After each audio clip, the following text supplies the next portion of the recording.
Welcome to the Founders Focus podcast, an open conversation with Techcorp founder Gary Beach and those who care about the future of technology.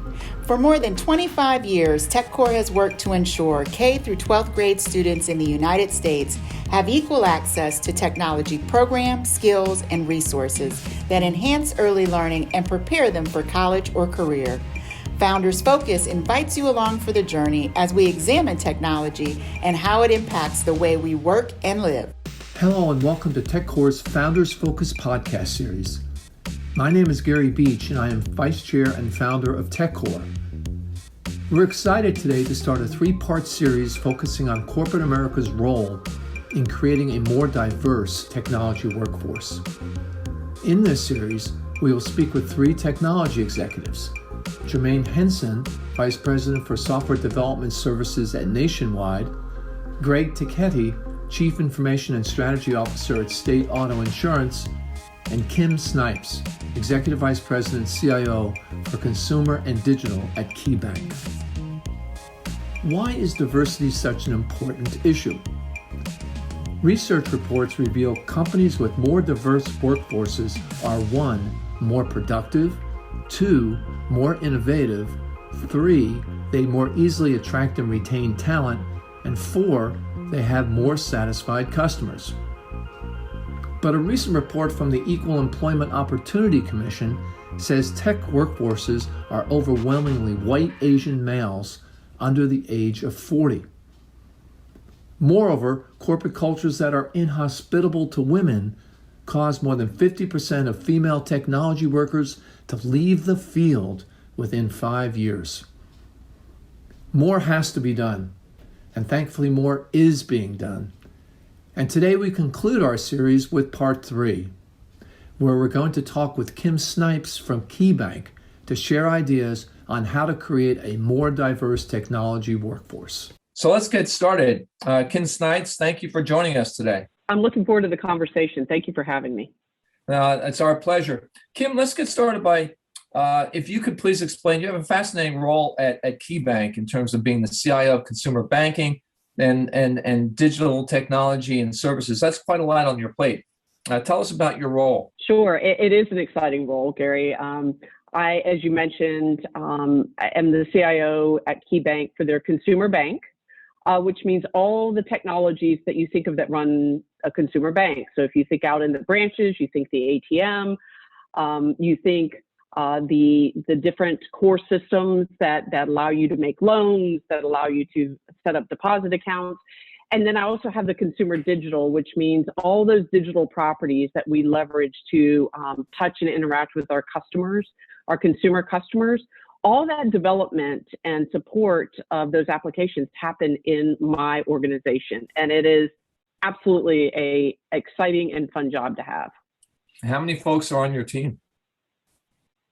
Roughly around 700. That does include, we have I have an operations space for the wealth area. I actually have the operation side as well. But if you take that aside from a technologist, probably around 500 to 600 folks that are there to support our consumer bank and consumer digital. That is a big staff you've got there. Kim, as we said before we started to roll on this podcast, everybody has a story in terms of their tech career. And if you could share with our listeners, what was your story as a young woman getting enamored with technology? When did it happen? Who were your influencers? Just share with us your thoughts there. Sure. It was kind of a defining moment for me that I still remember way back when in the, oh my gosh, I'll date myself, but back in the 70s where my dad brought home a Apple computer and it's me and my sister, so just the two girls, and brought home an Apple computer and really opened us up to the world of technology. And what it also did is sent a signal to me that didn't make it a something that you would only think a boy would be interested in versus a girl being interested. So it immediately, didn't know it at the time, but it unlocked for me something that was new and exciting, and there's no reason I couldn't take advantage of it and learn it and get interested. And from that point on, it took me through high school, learning some of the coding, into college. And I will tell you, in college, I knew the CIO type of role where it's that intersection of business and technology that enables the business was absolutely where I got my energy, my passion, and really was hoping I could take my career.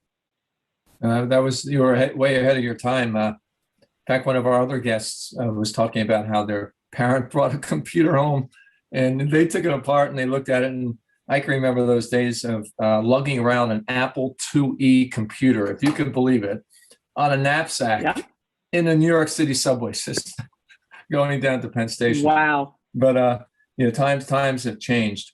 What is KeyBank's relationship with Techcorp? Key is definitely familiar with the organization and really feel like we share similar values around the importance of technology education and infrastructure, and also the importance of really being a strong advocate for diversity, equity, and inclusion. So I feel like understanding Techcorp, we definitely have a very similar agenda, similar passions. Well, we appreciate your support. And possibly the seminal question here today, and we'll branch off it as we go through, is this why? And when you were mentioning in the 70s when your dad brought home the Apple computer, I've been in the industry since about 1979, and in research of the magazines and newspapers that I worked on, for those 40 plus years, it always was an 80-20 split in terms of male versus female, and it still is today. Although it's getting a little bit better in high school. But why does an industry as vibrant as technology, why do we still find it difficult to create a diverse workforce? Sure, and I think this organization, Techcorp, understands this so intimately, which is those stereotypes of what is something boys would be interested in and girls would be interested start at a very early age. I think through my interaction of trying to really be an advocate for more diversity in tech, heard through my education that it happens as early as middle school, that all of a sudden we send societal signals that says something is a boy thing versus a girl thing. And I think even to this day, those stereotypes still permeate. And I think it starts, that's why I think you have to really start all the way back then, at that moment when kids are starting to feel like they're identifying as their gender, and they're hearing some societal kind of undercurrents that tell them maybe that's not the area for them. And I think it still exists.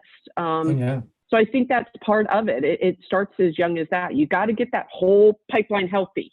You can't have one more tenured, senior level technologist and expect to see a different 80-20 if you don't start all the way back there at that young age. It's systemic, and it is the entire pipeline. And here's some encouraging news along with what you said, that in 2019, the National Center of Education Statistics reported that 21% of all computer science degree earners were women.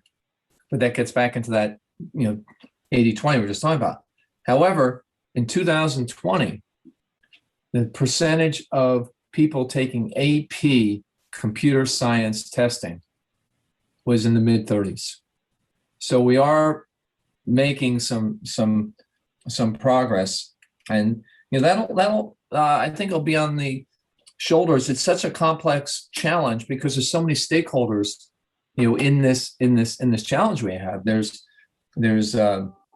educational institutions from K to higher ed, of course, administrators, parents, elected officials, and of course, corporations like KeyBank.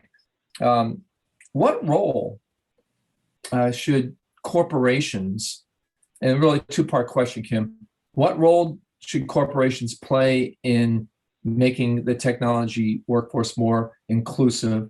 And what are you doing at KeyBank? Maybe you could share a couple of things what you're doing there. So first, what does the industry have to do to interact with those other stakeholders I mentioned? Sure. And I do believe corporations have a big part to play. And I think it's multi-pronged. I think they have to be active in the communities and really help with breaking down these stereotypes, doing their part to enable, inspire young generations to pursue these careers. And I absolutely think that, and I've seen that in my career at different institutions, corporations stepping up to do that. I think then if you think about the workforce directly of the company, it's being very intentional and taking the time to find the diverse candidates. Because based on what you just said with the population, maybe the population mix would say it will take a little bit more energy, but if you take the time, you think differently about maybe where you go to source your candidates. You tap your own network, right? As you do get wonderful, talented, diverse folks in your organization, tap them to help you find more. Mm-hmm. So I think it's being very intentional about finding those diverse candidates. And then that's just the tip of the iceberg. That's the starting point. The next piece is retention is key. Because again, I think we've all called it the leaky pipe, right? Yep. You get folks maybe early in their career, and then you wonder, where did everyone go by the time you go to positions like mine and beyond? And retention is really about investing in that talent, making sure you don't lose sight of that talent in their career. And you start from the day they join the company, and you continue to invest. And don't lose them as they go through their career. And I feel like that is something that every corporation has to be very active in. It's not going to happen naturally. It just won't organically happen. You have to put herbs of energy against it. And I think also, corporations, and I'll tell you something Key's doing that I'm very excited about, can actually help expand the population of diverse technologists. And an example we're doing at Key is what we call the Tech Ready program. We have seen a lot more diversity in our operations areas. And the folks that are in operations have still a very high aptitude toward logic and reasoning and analytics and those type of things. So what we've done is tap that population and offer them the opportunity to take training, and we put them through if they volunteer, we do a 14-week coding boot camp. Right now, we did our first pilot with Tech Elevator. Out of them, we bring them out of their jobs, we train them, and then we put them actually in tech roles. And now their career in tech has begun. And we're very exciting. We've already placed our first cohort, and we're working on our next cohort of 15 additional folks. And we're seeing great success here because we're tapping into a diverse population we already have in our company, and we're giving them opportunities that they might have wanted earlier in career and just didn't get that chance, ended up where they did, and we're reinvigorating their passion about tech and giving them and investing in them. So it's kind of exciting. So I think there's a lot of ways we can help. That is an exciting program, and it maps well to a report that came out just the other day that there's about 4 million tech workers in our country. And the unemployment rate, Kim, is 1.5%. I mean, so it's only 60,000 jobs that are open at the time. Yet there's about 300,000. So there's 60,000 people looking for work. There are 318,000 open tech jobs in the country. Yeah. And so we don't just have a skills crisis, we have a job shortage, and the programs like you're doing with Tech Ready are so admirable. I mean, that whole aspect of upskilling and reskilling and retaining the talent you already have. My hat's off to you. I think that's really, really good. If I could just tangent off that, do you think not only tech company, well, KeyBank is well, you've been to as many conferences as I, and people will be on stage saying, yeah, I'm the CIO of KeyBank, but really we're a technology company that just happens to be a bank. Right.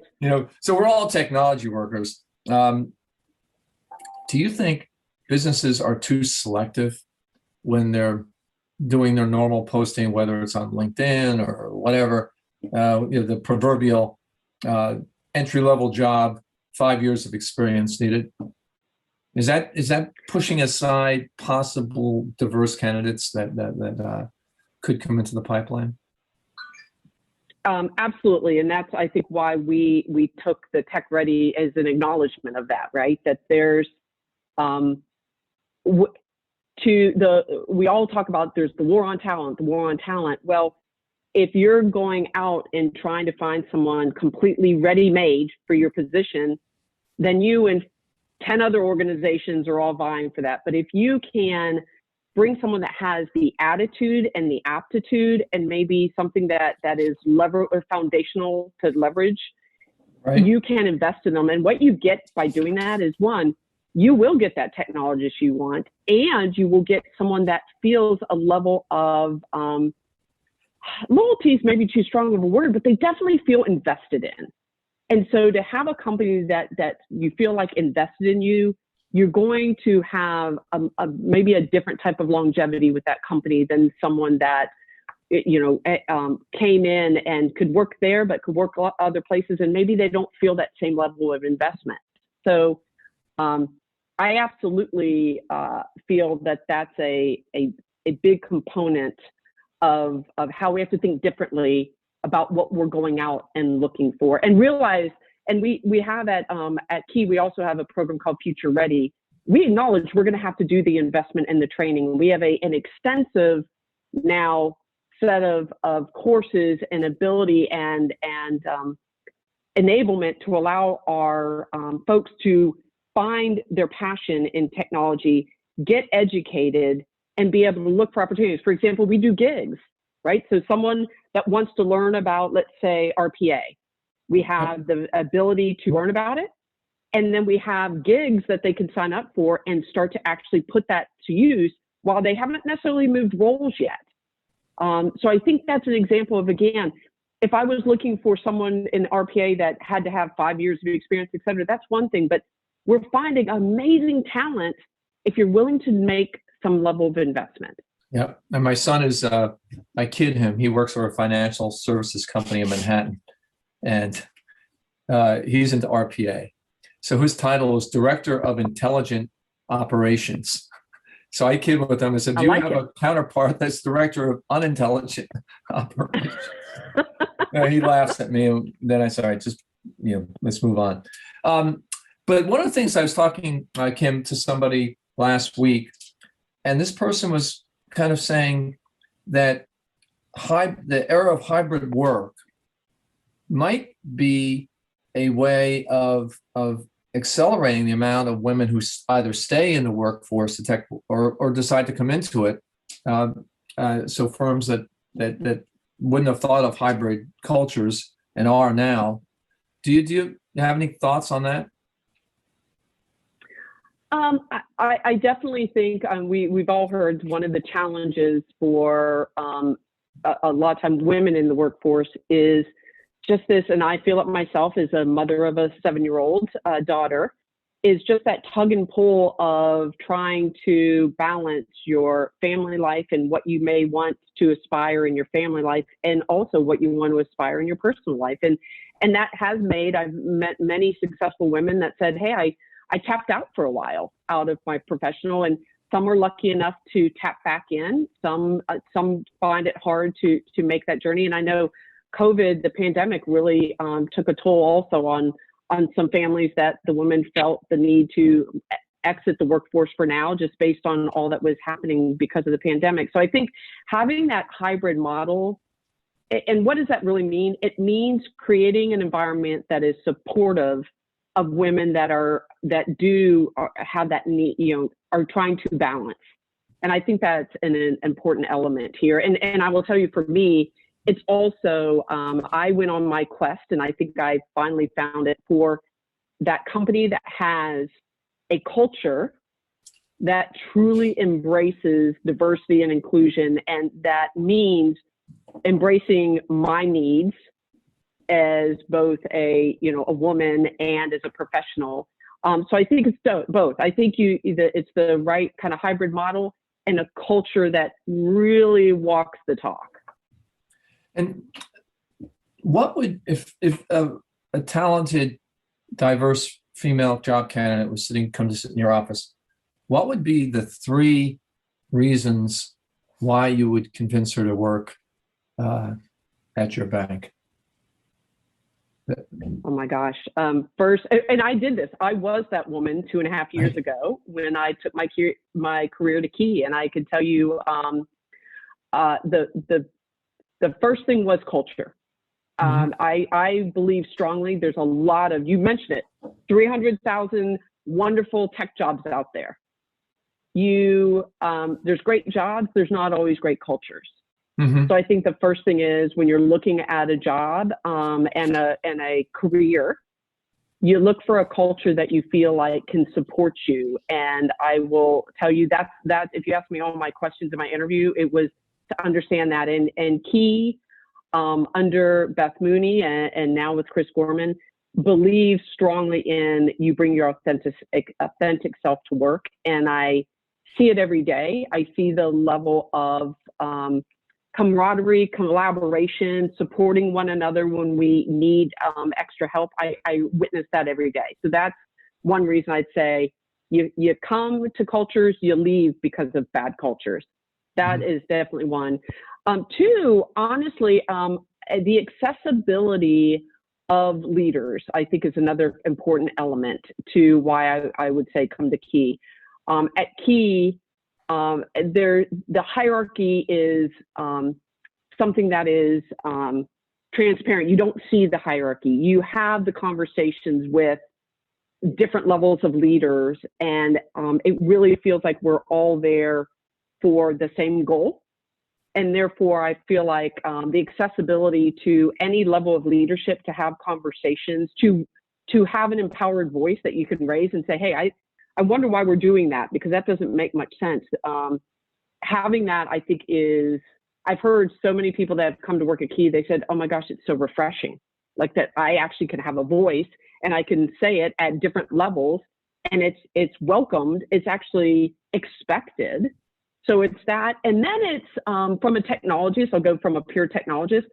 I want to go to a company that wants to be bold and wants to really stretch themselves from a technology perspective. And again, I'll just tout, because I'm proud of it, for Key. When I was interviewing, Key has probably, I'd say, one of the best in class DevOps programs, partnered with Google. And I think we've shown that when we invest and we make those targeted investments, we could be at the lead of the pack or at the top of the pack. And I just thought that's the type of company I want to bring my technology passion to. Well, I want to thank you for bringing that technology passion to us also here today on this podcast. Just listening to you, I could see what future ready, tech ready, bringing your authentic self and the transparency of the culture there at KeyBank. I mean, you're knocking off the boxes on all 4 things that McKinsey said that you must do in terms of being productive, innovative, attracting talent, and I'm positive you probably have hundreds of thousands, if not more, of satisfied customers. So on behalf of Techcorp, Kim, I want to thank you for joining us today. And with that, my name is Gary Beach. Thank you. I'm founder of Techcorp. Thank you for listening to today's podcast with Kim Snipes. Thank you.